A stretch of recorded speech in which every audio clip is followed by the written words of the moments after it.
उसने पूरे घर में चाबी ढूंढी और आखिर में देखा कि वो तो उसके हाथ में ही थी। उसने बहुत देर तक अपने फ़ोन की तलाश की और आखिर में देखा कि वो तो उसके जेब में था।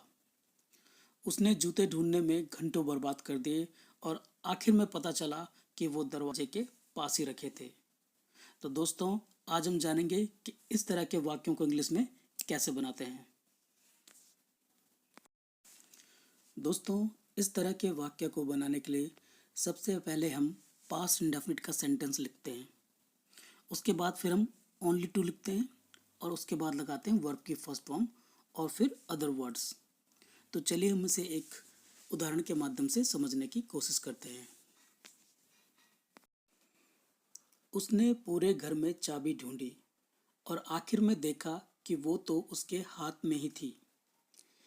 He searched the entire house for the key, only to realize it was in his hand. अब देखिए, इसमें पहला जो सेंटेंस है, he searched the entire house for the key, ये पास्ट इंडेफिनिट का सेंटेंस है और उसके बाद लगाया हमने only to और वर्ब की फर्स्ट फॉर्म और फिर अदर वर्ड्स। उसने बहुत देर तक अपने फ़ोन की तलाश की और आखिर में देखा कि वो तो उसकी जेब में था। She spent ages looking for her phone, only to find it in her pocket.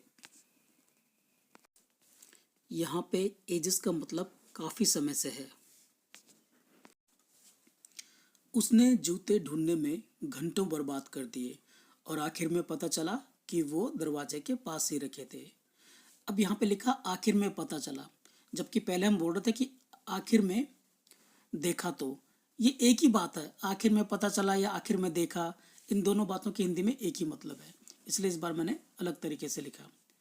तो he wasted hours searching for his shoes only to find them near the door.